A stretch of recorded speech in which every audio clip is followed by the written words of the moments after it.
देखिए प्यारे बच्चों, एक एक नंबर के आपके 60% कराए हैं। ठीक है, इस वीडियो में आपको 20% कराएंगे।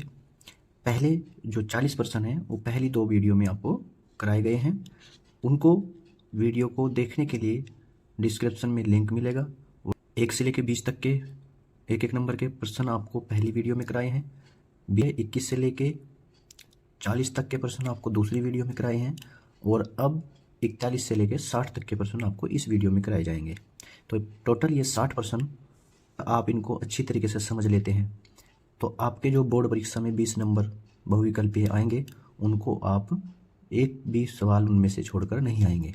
ठीक है, तो इसको ध्यान से देखना है और आपको अपने 20 नंबर पक्के करके पहले से ही जाना है। ठीक है, यदि आप पहले से ही बोर्ड परीक्षा की तैयारी अच्छी करके जाएंगे तो आपको परीक्षा में 3.25 घंटे में आपका मन भी लगेगा और बोर्ड परीक्षा में आप बहुत अच्छे नंबर प्राप्त कर सकते हैं। तो चलिए वीडियो स्टार्ट करते हैं। प्रश्न नंबर 41 है, के किस मान के लिए समीकरण kx + 2y = 5 3x + y = 1 का अद्वितीय हल होगा। अद्वितीय हल पूछ रहा है चैप्टर नंबर 3 में से, आपके चैप्टर नंबर 3 है, 2 चर वाले रैखिक समीकरण युग में से सवाल आपको दिया हुआ है और आपने इसमें फॉर्मूला लगाना है। सिंपल सा फॉर्मूला है। देखिए सबसे पहले आपने इसको देख लेना है कि हमें 2 समीकरण दी हैं कि ये 2 समीकरण आपको दी हुई है। इन दोनों समीकरणों में से आपने a1 a2 b1 b2 और c1 c2 का मान निकाल लीजिए। लेकिन देखिए छोटी सी बात, अद्वितीय हल में सिर्फ हमें a1 a2 और b1 b2 चाहिए, c1 से हमें कोई मतलब नहीं है। तो हम इसमें a1 = a और b1 = 2, इस तरीके से a2 = 3 और b2 = 1। ठीक है, समझ में आया? क्योंकि इसका y का गुणांक 1 है तो हमने 1 ले लिया, क्योंकि हम ये पद के जो गुणांक होते हैं अचर पद वो लेते हैं। तो जिसका चर पद का कोई गुणांक नहीं होता उसका गुणांक 1 होता है, तो हमने वो ले लिया। अब आपने करना क्या है, ध्यान दीजिएगा। अनेक हल की बात कर रहा है। अब बहुविकल्पी में हल तो आप नहीं करके दिखाना, आपने तो सिर्फ कम समय में आंसर देना है। तो सीधी सी बात, आपने फॉर्मूला याद है, a1/a2 बराबर नहीं है b1/b2। ये फॉर्मूला आपने याद रखना है अद्वितीय हल के लिए। ठीक है, अब a1 का मान आपके पास k है, a2 का मान आपके पास 3 है और बराबर नहीं है b1 का मान आपके पास 2 है और b2 का मान आपके पास 1 है। अब आप k की 1 में गुना करेंगे और बराबर नहीं है 3 दूनी 6 के लिए, तो k के मान जो 6 हैं उसके लिए अद्वितीय हल होंगे, तो आपने इसमें 6 लगा देना है आंसर। ठीक है, समझ में आया? अगला क्वेश्चन है आपका 42वां, कि निम्नलिखित आंकड़ों में बहुलक वर्ग है, हमें इसमें इसका बहुलक वर्ग बताना है। ठीक है, सिंपल सा है, जिस बहुलक वर्ग की बारंबारता सबसे ज़्यादा होगी वही हमारा बहुलक वर्ग होगा। तो हम बारंबारता देखेंगे, इसमें 7 14 13 12 20 11 15 8, तो इसमें सबसे ज़्यादा बहुलक वर्ग की बारंबारता सबसे ज़्यादा है ये वाली 20। देखो 20 से बड़ा तो नहीं है कुछ भी, 20 के सामने वाला जो है ये आपका बहुलक वर्ग है। अब इसमें देखिए 40 50 वाला कौन सा वर्ग है, ये रहा, तो सी आपका आंसर हुआ। समझ में आया? जिस बहुलक वर्ग की या जिस पद की बारंबारता होती है वही बहुलक वर्ग कहलाया जाता है। ठीक है, प्रश्न नंबर आपके पास है 43। देखिए, निम्नलिखित में से कौन सी संख्या किसी घटना की प्रायिकता नहीं हो सकती। देखो ये 15वें चैप्टर में से आपके सवाल है। प्रायिकता ना होने का घटना ना होने की प्रायिकता क्या होती है। देखिए कोई भी घटना अगर वो घटती है तो उसको आप किसी परसेंटेज में बता सकते हो कि इतने % घटी है। ठीक है, उसे किसी भिन्न में बता सकते हो आप। ठीक है, जैसे कि वो, अब आपको उत्तर देखना है। देखिए उत्तर दिया है 2/3। अब 2/3 के रूप में आप उसको बता सकते हैं कि भाई कोई घटना घटी है वो 2/3 भिन्न के रूप में घटी है, p/q के रूप में घट सकती है घटना। ये है माइनस का 1.5। ठीक है, देखो कोई भी घटना माइनस में नहीं घटती है, ऋणात्मक में नहीं घटती है। आप तो इसका आंसर ये समझ में अगर आपके आया है तो इसका आंसर बी आपका बिल्कुल सही होगा। ठीक है, तो परसेंटेज में भी आ सकती है घटना, 0.7 में भी आ सकती है घटना, लेकिन माइनस में नहीं आएगी। ठीक है, प्रश्न नंबर आपके पास है 44। घटना ई की प्रायिकता, इसमें 2 प्रश्न है आपके पास। घटना ई की फर्स्ट है, घटना ई की प्रायिकता प्लस घटना ई नहीं की प्रायिकता है, मतलब किसके बराबर होती है। देखिए आपने याद रखना है, यदि किसी घटना की प्रायिकता और घटना ना होने की प्रायिकता का योग आपसे पूछ लिया जाए तो वो 1 होता है। ठीक है, आपने हमेशा याद रखना है कि घटना ई क्या है, ये ई है कोई घटना। ठीक है, कि कोई घटना घट रही है, जैसे कि यह कोई खिलाड़ी है कि यह खिलाड़ी 100 रन बना सकता है। ठीक है, बना सकता है, तो अब आपको ये प्रायिकता नहीं पता है कि वो बनाएगा या नहीं बनाएगा। ठीक है, तो ई क्या है, एक घटना है, उसकी जो प्रायिकता है, ठीक है, और ना होने की प्रायिकता, घटना ना होने की प्रायिकता, इनका योग हमेशा 1 होता है। ठीक है, आपने 1 याद रखना है, 1 पे क्लिक कर देना है। सेकंड है उस घटना की प्रायिकता जो घटित नहीं हो सकती। देखिए, जो घटना घटित नहीं हो सकती उसे असंभव घटना बोलते हैं, और असंभव घटना की जो प्रायिकता होती है वो 0 होती है। ठीक है, आपने याद रखना है वो 0। प्रश्न नंबर आपने देखना है 44। ठीक है, बहुत ध्यान से देखना है, अच्छा सा क्वेश्चन है, आएगा, इंपॉर्टेंट है बोर्ड परीक्षा के लिए, ये इम्पोर्टेंट है। ठीक है, एक ताश की गड्डी में, कोई ताश की गड्डी है, उसमें से हुक्म का पत्ता आने की प्रायिकता, हुक्म का पत्ता आने की प्रायिकता, देखिए आपने जो हुक्म का पत्ता है उसकी आने की प्रायिकता निकालनी है। अब आपको पता होना चाहिए कि ताश के पत्ते में कितने हुक्म के पत्ते होते हैं, कितने पत्ते होते हैं हुक्म के। देखिए, अगर आपको नहीं पता है तो इसको पहले ही पता कर लें। 13 पत्ते तो हुक्म के होते हैं, 13 पत्ते पान के होते हैं, 13 पत्ते ईंट के होते हैं, और 13 पत्ते फूल चिड़िया के, जैसे चिड़िया होती है ना, फूल को कह देते, फूल कह देते हैं, कुछ चिड़िया कह देते हैं उसको। ठीक है, 13 पत्ते फूल के होते हैं। ठीक है, तो टोटल कितने पत्ते हुए, 52। ताश की गड्डी में टोटल कितने पत्ते होते हैं, 52। जिनसे आप खेलते हैं वो टोटल 52 पत्ते होते हैं। गड्डी में एक्स्ट्रा भी पत्ते होते हैं, लेकिन जो यूज किए जाते हैं पत्ते वो 52 होते हैं। अब आपसे पूछा गया कि हुक्म का पत्ता आने की प्रायिकता, तो प्रायिकता निकालने का फॉर्मूला होता है, देखिए अगर आपको हुक्म के पत्ते की आने की प्रायिकता निकालनी है तो टोटल जितने आपके पास पत्ते हैं, टोटल पत्ते कितने हैं आपके पास, 52, और हुक्म के पत्ते आने की प्रायिकता क्या है, अब उसने ये नहीं बताया कि हुक्म का इक्का आना चाहिए, हुक्म का बादशाह आना चाहिए, क्या आना चाहिए, उसने ये नहीं बताया, बस उसने बताया कि हुक्म का इक्का, ये 13 पत्तों में से कोई भी आ जाए, तो 13 पत्तों में से कोई भी आ जाएगा, तो 13/52। अब 13/52 को आप काट दीजिए, 13 एकम 13 और 13 चौका 52, तो हुक्म के पत्ते आने की प्रायिकता क्या होगी, 1/4। हुक्म के पत्ते का आने की प्रायिकता कितनी होगी बेटे, 1/4। समझ में आया ना आपने। हाँ, आप कुछ भी वो किसी भी तरीके का सवाल अगर ताश की गड्डी से संबंधित कोई भी सवाल आपसे पूछ ले, आपको आराम से उसको करके आना है। ठीक है, छोड़ के नहीं आना है, ध्यान से समझना है कि हर ईंट के भी और फूल के भी और हुक्म के पान के पत्ते 13-13 होते हैं। ठीक है, और 52 पत्तों में से आपने उसकी प्रायिकता निकालनी है। ठीक है, और इक्का है, 4 इक्के होते हैं, 4 बादशाह होते हैं, ये सब आपको याद रखने हैं। ठीक है, वो कुछ भी पूछ सकते हैं। चलिए अब देखिए प्रश्न नंबर 46। एक पासे को एक बार फेंकने पर एक अभाज्य संख्या प्राप्त करने की प्रायिकता क्या होगी। देखिए, सबसे पहले आपको अभाज्य संख्या पता होनी चाहिए। ठीक है, ठीक है, अभाज्य संख्या क्या होती है, जो संख्या उससे कटती है उसे अभाज्य संख्या कहते हैं। ना वो 2 से कम संख्या से कटे और ना वो 2 से ज़्यादा संख्या से कटे, वो 2 ही संख्या से कटनी चाहिए। जो संख्या 2 संख्याओं से कटती है वो अभाज्य संख्या होती है। ठीक है, ये परिभाषा आपको याद रखनी है। अब आप कहेंगे सर, अब आपको याद रखना है कि जो 1 है वो 1 से कटता है सिर्फ, तो ये अभाज्य संख्या नहीं है। तो जैसे 2 है, 2 अभाज्य संख्या है, ये 1 से भी कटता है और ये 2 से भी कटता है, तो किसी तीसरी संख्या से नहीं कटता। उसके बाद 3 भी अभाज्य संख्या है, ये भी आपका अभाज्य संख्या, क्योंकि ये भी सिर्फ 1 से कटता है या 3 से कटता है, किसी तीसरी संख्या से नहीं कटता। इसी प्रकार आपका 5 भी अभाज्य संख्या है, जो 1 से कटता है और 5 से कटता है। ठीक है, समझ में आया। अब आपको ये भी पता होना चाहिए कि जो पासा होता है, पासा वो उसमें 6 डिजिट होते हैं, 6 अंक होते हैं, 1 होता है, 2 होते हैं, 3 4 5 6।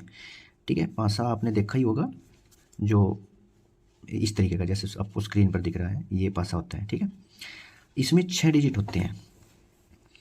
अब इसमें अभाज्य संख्या कितनी होंगी, या तो 2 होगी या 3 होगी या 5 होगी। तो अभाज्य संख्या होगी जो टोटल अनुकूल जो प्रायिकता है वो है 3। ठीक है, अब अभाज्य संख्या है तो 2 आ जाए या 3 आ जाए या 5 आ जाए, अब इन तीनों संख्याओं में से कुछ भी आ सकता है। और जो कुल प्रायिकता है वो कितनी है, 6। ठीक है, पासे की जो कुल प्रायिकता है वो 6 है। तो आपने अभाज्य संख्या, आपने क्या निकालना है, अभाज्य संख्या प्राप्त होने की प्रायिकता। ठीक है, तो अभाज्य संख्या होने की प्रायिकता क्या होती है? 3/6, 3 एकम 3, 3 दूनी 6, 1/2। ठीक है, समझ में आया? बस, क्योंकि उसमें जो पासे में जो अभाज्य संख्याएं होती है वो 3 होती हैं और टोटल संख्या कितनी होती हैं? 6। तो उसमें अभाज्य संख्या 6 संख्याएं होती हैं, तो अभाज्य संख्या आने की प्रायिकता क्या होगी? 1/2। तो आपने आंसर लगा देना है 1/2। ठीक है बेटा, समझ में आया? चलिए अब अगला सवाल देखिए आप। 47वें प्रश्न में आपने देखो, ध्यान से देखना है। यूक्लिड विभाजन प्रमेय एल्गोरिथम क्या होती है? ठीक है, आपने बतानी है इनमें से यूक्लिड विभाजन प्रमेय क्या होती है। ये तो आपको फॉर्मूला याद करना है। अगर याद भी नहीं रहे तो आपने 5th क्लास में भाज्य, भाजक और भागफल, शेषफल में एक संबंध पढ़ा है। भाज्य, भाजक और भागफल में क्या होता है? भाज्य बराबर होता है भाजक गुना भागफल प्लस शेषफल। अब आपको देखना है यहाँ पे इसमें क्या क्या दिया हुआ है। ए बी दिया हुआ है, A B A B A B, इसमें सब में ए बी आपको दिया हुआ है। ठीक है, ए बी के वार ये चीज़ दी हुई है। तो इसने जो दो संख्याएं आपके पास होती है ना, भाज्य और भाजक, इनको ए और बी मान रखा है। तो यहाँ पे आप ए रख दीजिए, यहाँ पे आप बी रख दीजिए। अब जब आप ए को बी से भाग देते हैं तो भागफल क्या आता है, जिसको हम क्या कहते हैं? कोशेंट। क्या कहते हैं? कोशेंट। तो उसे कोस के से प्रदर्शित कर लिया और शेषफल आपके पास रिमाइंडर बचता है, तो रिमाइंडर उसको आर से प्रदर्शित कर दिया। तो आपके पास जो यूक्लिड विभाजन प्रमेय का फॉर्मूला आया है निकल के, उसको आप लिख सकते हैं ए बराबर बी क्यू प्लस आर। ठीक है बेटा, अगर ये चीज़ आपकी इसमें है तो इसको आंसर लगा दीजिए फटाफट। ये रहा बी, ए बराबर बी क्यू प्लस आर। ठीक है बेटा, समझ में आया ना?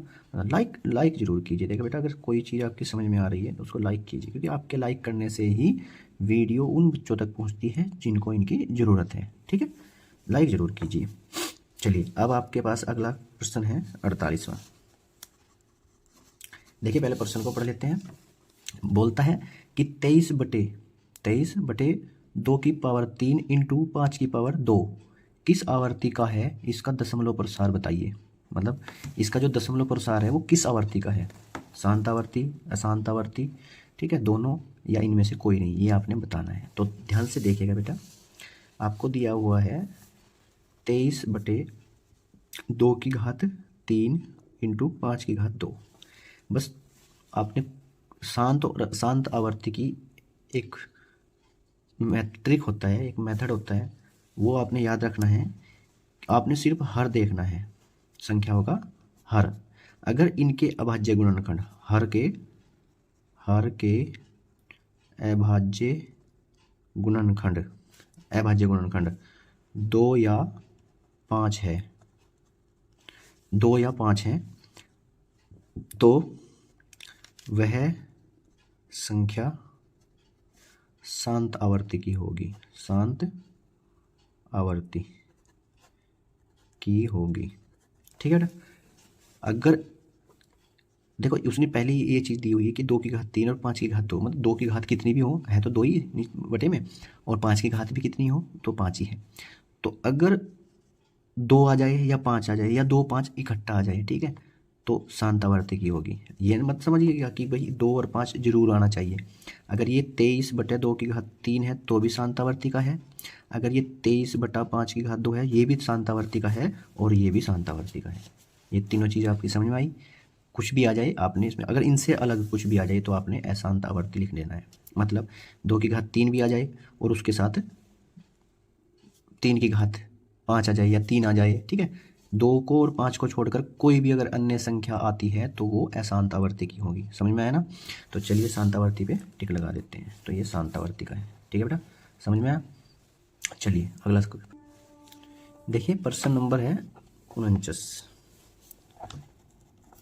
बोल रहा है यदि द्विघात समीकरण, द्विघात बहुपद ax² + bx + c के शून्यांक या मूल, शून्यांक आएगा या मूल आएगा, वहाँ पे अल्फा और बीटा हो तो शून्यांकों या मूल, शून्यांकों आएगा या मूल आएगा, का योगफल क्या होगा, ये आपने बताना है। देखिए मूलों का योगफल का जो फॉर्मूला होता है वो अल्फा प्लस बीटा बराबर माइनस, याद रखना है आपने, जो आपको दिया हुआ है ये x ठीक है। यहाँ पे ये एक्स स्क्वायर, ये एक्स है, ये अचर पद है, सी अचर पद होता है। योगफल में यहाँ शुरू में माइनस आता है और एक्स का गुणांक ऊपर आता है, एक्स का गुणांक बटे एक्स स्क्वायर का गुणांक।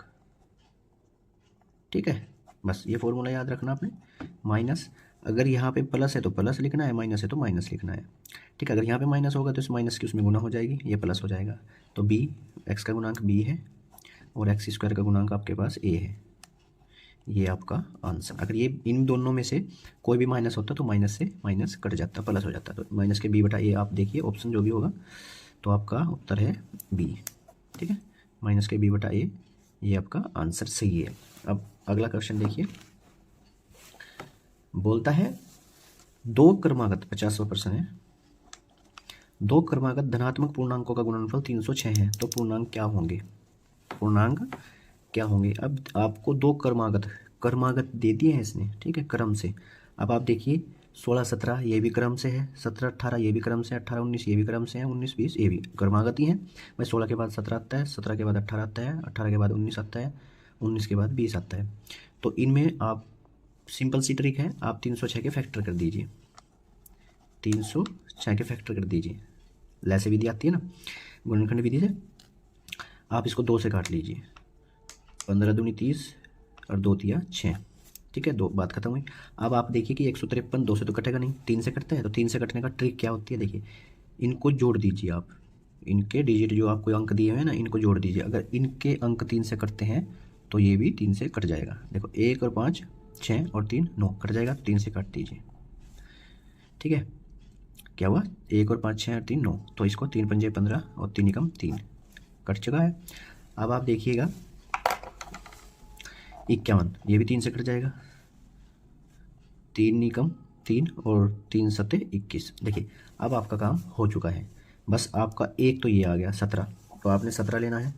देखो अब ये नहीं पता कि 17 16 के साथ आएगा, 17 18 के साथ आएगा, लेकिन अब ये जो भी संख्या इन दोनों की गुणा करके, तीनों की गुणा करके जो भी आएगा वो आपका आंसर होगा।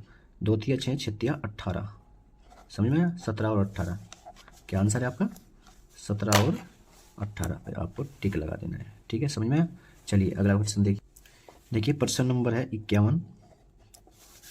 बोल रहा है कि यदि किसी एपी का प्रथम पद ए तथा सार्वंतर डी है तो एपी का एनवा पद क्या होगा। फॉर्मूला है, तो आपने फॉर्मूला याद रखना है। एनवा पद निकालने का फॉर्मूला होता है, देखिए यहाँ पे है ए एन बराबर ए प्लस एन माइनस 1, तो यहाँ गुना में अगर डी होता तो ये सही होता। ए एन बराबर A plus N minus 1 into D, ये सही है। ये ए बराबर, ये भी A plus N minus 1 into D है, लेकिन ये ए एन नहीं है यहाँ पे। ठीक है, तो आपने सही है इसका। ठीक है, ए एन बराबर A plus N minus 1 into D, ये आपका सही है। प्रश्न नंबर आपके पास 52। दी गई श्रेणी एपी श्रेणी दी हुई है आपको, जिसमें 7 है, 13 है, 19 है, डैश लास्ट का जो पद 5, इसमें कितने पद होंगे, पदों की संख्या पूछ रहा है ये आपसे। तो देखिए इसका फॉर्मूला होता है पदों की संख्या निकालने का, एल बराबर A plus N minus 1 into D. ठीक है, उसी फॉर्मूले से निकलता है जो अभी आपको ऊपर दिखाया था। लेकिन अगर इसकी शॉर्ट ट्रिक बतानी है, शॉर्ट ट्रिक, तो देखिए ये शॉर्ट ट्रिक आपकी तब लगेगी यदि अगर आपका ए का मान देखिए, यहाँ ए बराबर आपके पास क्या है 7 और डी बराबर आपके पास क्या है 13 माइनस 7 बराबर 6। तो ए बराबर आपके पास 7 है और डी बराबर आपके पास 6 है। ये ट्रिक वहीं पे लगेगी जहाँ आपका ए के मान में और डी के मान में 1 का अंतर होगा। कितने का अंतर होगा, 1 का अंतर।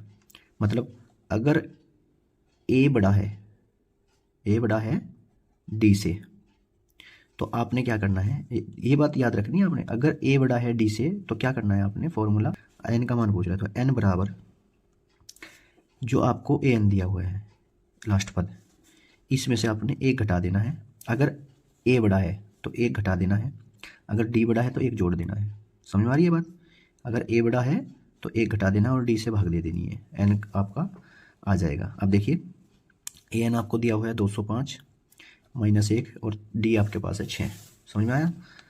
205 में से 1 गया 204 और 6 से इसको आप डिवाइड करेंगे, 6 तिया 18, 2 बचे 24, 6 चौक 24, 34 पद होंगे इसमें। कितने पद होंगे, 34। समझ में आया ना। बस आपने ये ट्रिक याद रखनी है कि अगर ए बड़ा है ठीक है, तो आपने एक घटाना है, और अगर ए छोटा है डी से, एक एक का डिफरेंस ही होना चाहिए, और सब में नहीं लगेगा, ये इसी में लगेगा बस। अगर एक बड़ा है तो एक घटाना है, और अगर ए का मान डी से छोटा है तो एक जोड़ देना है। आपके पद बिल्कुल एक्यूरेट पद निकल के आएंगे। ठीक है, ट्रिक समझ में आई? लाइक कीजिए। चलिए अगला क्वेश्चन देखिए। अगले में आपको दिया हुआ है 53 में कि ए पी 2 7 12 डैड है 10 पदों का योग पूछ रहे हैं आपसे, 10 पदों का योग। तो जो आपको ए पी 2 7 ये दी हुई है, इसमें आपके पास ए बराबर 2 है, डी बराबर 7 में से 2 गए 5 है, ए बराबर 2 है, डी बराबर 5 है, 10 पद, एन बराबर आपके पास 10 है, एन है, डी है, ए है। तो सिंपल सा फॉर्मूला लगा दीजिए, एस एन बराबर two into 2a plus N minus 1 into D. ठीक है, इसमें एन आपके पास 10/2, 2 गुना 2 प्लस एन आपके पास है 10 माइनस 1 इंटू डी आपके पास है 5, 2 पंजे 10, 5 यहाँ पे आया। ठीक है, 2 दूनी 4 प्लस 10 में से 1 गया 9, 9 पंजे 45, 5 गुना 4 और 45 कितने होते हैं 49, और 49 की और 5 की गुना होती है 245। ठीक है, 9 पंजे 45 और 9 चौक 5 चौक 20, 245। देखिए इसमें 245 कहीं है, ये रहा 245 आपका आंसर बिल्कुल सही है। ठीक है, चलिए अगला का सवाल देखते हैं। देखिए प्रश्न नंबर 54, प्रश्न नंबर 54 में क्या कह रहा है, एक समकोण त्रिभुज ए बी सी है जिसके 2 छोटे कोणों का योग आपको बताना है। ठीक है, तो समकोण त्रिभुज है, सिंपल सी बात है। अगर आपको पता है कि एक कोण 90 डिग्री का है तो 2 छोटे कोण कितने के होंगे 90 डिग्री का, क्योंकि तीनों कोणों का योग कितना होता है 180 डिग्री। एक कोण 90 का हो गया तो 2 कोणों का योग 90 डिग्री होगा। ये आपका आंसर सही है। ठीक है, चलो अगर एक बार देख लीजिए आप, जैसे आपके पास ये त्रिभुज है ए बी सी, समकोण त्रिभुज है ए बी सी। अब ये कोण इसने 90 डिग्री का दिया हुआ है, और ये 2 कोण छोटे कोण जो हैं इनको पूछ रहा है कितने का है। आपने पता है कि त्रिभुज के तीनों कोणों का योग कितना होता है 180 डिग्री। त्रिभुज के तीनों कोणों का योग कितना होता है 180 डिग्री। अब आपने करना क्या है, कोण ए प्लस कोण बी प्लस कोण सी बराबर 180 डिग्री। अब कोण बी उसने दिया हुआ है, कोण ए प्लस कोण सी आपको निकालना है, और 180 माइनस कोण बी। ठीक है, अब कोण 180 डिग्री माइनस कोण बी का मान आपको 90 दिया हुआ है, तो 180 में से 90 डिग्री गए 90 डिग्री। ठीक है, समझ में? तो ये सिंपल है, छोटा सा सवाल पूछा है। ठीक है, ये सिंपल है। अब प्रश्न नंबर आपका है 55। 55 में कह रहा है 6 मीटर लंबाई वाले एक ऊर्ध्वाधर स्तंभ की भूमि पर छाया की लंबाई 4 मीटर है, जबकि उसी प्रकार मीनार की छाया की लंबाई 28 मीटर है। मीनार की ऊंचाई बताइए। देखिए आपके पास एक मीनार है, इसकी जो छाया है वो टोटल 28 मीटर है। ठीक है, समझ में आ रहा है ना, टोटल कितनी है 28 मीटर। आपने मान लिया कि ए बी हमारे पास कोई मीनार है। देखिए समझना है इसको, बहुत आसान, चित्र बनाने की आपको जरूरत नहीं पड़ेगी वहाँ पे, मैं तो आपको सिर्फ समझा रहा हूँ। ये जो इसकी यहाँ पे छाया पड़ रही है वो कितनी पड़ रही है 28 मीटर भूमि पर सी। अब वो बोल रहा है कि इसी प्रकार जैसे मीनार है या स्तंभ है, स्तंभ की तरीके से ही एक मीनार खड़ी है, तो कोई स्तंभ खड़ा है, ये स्तंभ खड़ा है A B C D E, इसकी जो लंबाई है वो 4 मीटर है छाया की, और स्तंभ की लंबाई 6 मीटर है। स्तंभ की लंबाई कितनी दी हुई है 6 मीटर। अब आप ध्यान दीजिएगा, जो स्तंभ की लंबाई, जो इनका अनुपात होगा ना, आपने इसने कहा है कि मीनार की हाइट बतानी है, मीनार की हाइट। बस सिंपल सा सवाल आपको क्या करना है, स्तंभ की लंबाई बटे छाया की लंबाई बराबर जो अनुपात इनमें होगा ना, वही अनुपात इनकी ऊंचाई में, मतलब इनकी ऊंचाई में और इनकी लंबाई में होगा। ठीक, इसी प्रकार आपने क्या करना है, मीनार की ऊंचाई बटे मीनार की ऊंचाई बटे मीनार द्वारा छाया की लंबाई। ठीक है, समझ में आया? देखो अब स्तंभ की लंबाई कितनी है, स्तंभ की लंबाई है 6 मीटर और उसकी जो छाया है वो कितनी है 4 मीटर, बराबर आपकी जो मीनार की ऊंचाई है वो आपने h मान ली और जो छाया की लंबाई है उसके द्वारा वो 28 है। ठीक है, अब अगर आप देखिए क्रॉस मल्टीप्लाई करनी है तो 4h, सॉरी इधर रख देते हैं, क्रॉस मल्टीप्लाई करनी है, छाया की ऊंचाई है, छाया की लंबाई है। अब आपने इस केस में गुना की इस केस में, तो 28 गुना 6, h बराबर 28 गुना 6 बटे 4। तो देखो h बराबर 4 सत्ते 28, 7 गुना 6, तो हाइट कितनी आई आपके पास 42 मीटर। ठीक है, 42 मीटर कितनी आई है 42 मीटर। अब इसकी शॉर्ट ट्रिक देखिए आप, शॉर्ट ट्रिक क्या है कि जो यहाँ पे ध्यान दीजिएगा, जो खंबे की ऊंचाई और मीनार की ऊंचाई में डिफरेंस है वो इनके डिफरेंस का गुना होगी, वो बस सिंपल सा है। 7 चौक 28, आपने देखो ये स्तंभ की छाया है 4 मीटर लंबी और ये मीनार की 28 मीटर लंबी, तो कितना डिफरेंस है इसमें 7 का डिफरेंस है। बस जो इसमें 7 का डिफरेंस है ना, तो 7 गुनी होगी, इसकी जो ऊंचाई होगी वो 7 गुनी होगी, 7 छंग 42। ये शॉर्ट ट्रिक है, समझ में आया? चलिए देखिए प्रश्न नंबर है आपके पास 56। ये बोल रहा है कि बिंदु -5,7, बिंदु 5 -5,7 किस चतुर्थांश में स्थित है। देखिए चतुर्थांश आपको पता है, सिंपल है, याद रखने का तरीका मैं बता देता हूँ आपको। देखो ये चतुर्थांश होते हैं, ठीक है, फर्स्ट सेकंड थर्ड फोर्थ, आपके पास 4 चतुर्थांश होते हैं। इनको याद रखने का तरीका बताता हूँ मैं आपको।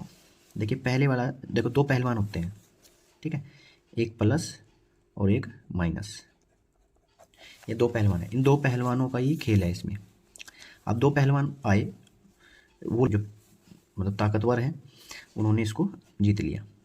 अब ये माइनस तो कमज़ोर होता है, प्लस वाला ताकतवर होता है, लड़के इन्होंने पहला फर्स्ट जो चतुर्थांश है वो इन्होंने जीत लिया।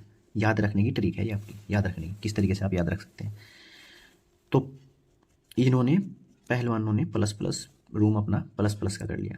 अब दूसरी उसमें आए, यहाँ आने के बाद इनकी जंग फिर हुई, इन्होंने यहाँ पे भी आके लड़ाई की। यहाँ पे लड़ने के बाद इन्होंने कहा भी दूसरे, देखो पहला जो है उसमें आप जीत गए हो क्योंकि पहला आपने की थी लड़ने की, अब दूसरे वाले में पहला हम करेंगे, ठीक है। अब पहल माइनस वाले ने की और जीत गया प्लस वाला, ठीक है, माइनस वाले ने पहल की जीत गया प्लस वाला। अब तीसरे कॉलम में पहलवान ने कहा भाई देखो आपके 2 कॉलम हो चुके हैं, यहाँ कोई लड़ाई नहीं होगी, ये कॉलम हमारा है, मतलब ये जो चतुर्थांश है ये हमारा है। अब प्लस वालों ने कहा चलो 2 तो हमारे हो गए, इसको तीसरा इसको दे दो, तो तीसरे में माइनस माइनस आ गया। अब चौथे वाले में उसने कहा भी देख अब पहल तूने वहाँ दूसरे वाले में पहल तूने की थी, अब हम करेंगे, प्लस वाले ने पहल की और माइनस वाला जीत गया, ठीक है। तो आपने याद रखना है plus plus minus plus minus minus plus minus, मतलब ये प्लस प्लस वाले के पास है तो पहल किसकी हुई माइनस वाले की, फिर ये माइनस माइनस ये माइनस वाले ने रख लिया और फिर चौथे में पहल किसकी हुई प्लस वाले की, तो हार गया कौन सा माइनस वाला, ठीक है। कुछ भी आप इस तरीके से आप इनको याद रखते हैं, same plus plus same minus minus, बस इसमें याद रखना है आपको। आप देखिए इससे मिलाइए आप, माइनस प्लस दूसरा चतुर्थांश, समझ में आया, ठीक है। चलिए देखिए प्रश्न नंबर 57 है, सर्व समीका 1 + कोट स्क्वायर ए बराबर होता है, किसके बराबर होता है, ध्यान दीजिएगा। सर्व समीका अगर आपके याद है तो साइन के साथ सर्व समीका में जैसे sine square theta plus cos square theta बराबर 1 होता है, तो साइन के साथ कोस आ गया। आपको याद रखना है कि सेक के साथ sec square theta minus sec में से अगर हम टेन घटाएंगे टेन स्क्वायर थीटा तो 1 आएगा, और ये सेक में से घटाना है टेन को, कभी आप टेन में से सेक को घटा दें, सेक बड़ा होता है टेन छोटा होता है सर्व समीका में। और अगर आप इसी तरीके से अगर कोसेक स्क्वायर थीटा में से कोट स्क्वायर थीटा घटाएंगे तो 1 आएगा, ठीक है। ये सब समीकरण आपने याद रखनी है 3, इसमें से आप कितनी भी सब समीकरण निकाल सकते हैं। ठीक है। अगर अभी आपको किसका मान निकालना है, 1 प्लस कोट का, तो 1 प्लस कोट, ये कोट उधर चला गया तो 1 प्लस कोट हो गया, तो आपके पास क्या बचा, कोसेक। तो इसका आंसर आपके पास क्या आएगा, कोसेक स्क्वायर थीटा। ठीक है, कोसेक स्क्वायर ए आपका आंसर है। समझ में आया? ठीक है, चलो अगला सवाल देखिए। ये बोल रहा है कि वर्त को 2 बिंदुओं पर प्रतिच्छेद करने वाली रेखा को कहते हैं।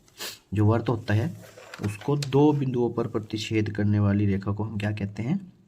देखो उत्तर दिया हुआ है, एक बिंदु रेखा, स्पर्श रेखा, छेदक रेखा, इनमें से कोई नहीं। देखो जो एक बिंदु रेखा होती है उसने तो 2 बिंदु पर पूछ रखा है, तो ये तो नहीं होगा। स्पर्श रेखा एक बिंदु पर होकर जाती है, तो उसने कहा है कि वर्त को 2 बिंदुओं पर प्रतिच्छेद करने वाली रेखा को छेदक रेखा कहते हैं, जो उसको छेदक करके जाती है। ठीक है, समझ में आया? 59, एक वर्त की स्पर्श रेखाएं होती हैं। एक वर्त की स्पर्श रेखाएं कितनी होती हैं, 4, 2, असंख्य, इनमें से कोई नहीं। एक वर्त की जो स्पर्श रेखाएं हैं वो अनेक होती हैं, असंख्य। ठीक है, ये आपको याद रखना है, क्योंकि देखिए जैसे ये वर्त है, ये इसकी परिधि है। ठीक है, अब आप इसकी परिधि को, जैसे यहाँ ये रेखा, एक स्पर्श रेखा निकल गई, एक ये स्पर्श रेखा निकल गई, एक ये निकल गई, एक ये निकल गई, एक ये निकल गई, एक ये निकल गई, एक ये निकल गई, तो इसमें असंख्य स्पर्श रेखा, ये यहाँ इसको यहाँ स्पर्श कर दिया, ये इसको यहाँ, ये इसको यहाँ, ये इसको यहाँ, ये इसको यहाँ, या इसको यहाँ, ये इसको यहाँ, तो अनेक स्पर्श रेखाएं, आप असंख्य स्पर्श रेखाएं निकाल सकते हैं। ठीक है, समझ में आया? असंख्य स्पर्श रेखाएं। लास्ट क्वेश्चन है आपका 60वां। लघु वर्तखंड व दीर्घ वर्तखंड के कोणों का योग कितना होता है। देखो आपने देखा होगा कि वर्त में, जैसे ये वर्त है आपके पास, ठीक है, ये क्या है, ये वर्त है, इसमें एक ये लघु वर्तखंड होता है और ये दीर्घ वर्तखंड होता है। ठीक है, अब इसने पूछा कि लघु वर्तखंड और दीर्घ वर्तखंड के कोणों का योग कितना होता है। अब लघु वर्तखंड का कोण ये है और दीर्घ वर्तखंड का कोण ये है। आपने पता कि पूरे वर्तखंड का कोण पूछ रहा है, पूरे वर्तखंड का कोण कितना होता है, 360 डिग्री। तो आपने आंसर पे टिक लगा देना है 360। समझ में आया ना? तो लघु वर्तखंड का कोण और दीर्घ वर्तखंड के कोणों का योग 360 डिग्री होता है पूरा। ठीक है, आई होप आपके ये 60% बिल्कुल आसान तरीके से समझ में आए होंगे। तो आप ये 60% अच्छी तरीके से करके जाएं बोर्ड परीक्षा में, और आपका पेपर अच्छा होगा। Good luck. चैनल को सब्सक्राइब करें, ज़रूर करें, लाइक करें, और आपको आने वाले टाइम में 2-2 नंबर के प्रश्न इम्पोर्टेंट मिलने वाले हैं इसी चैनल पर। Thank you, best of luck.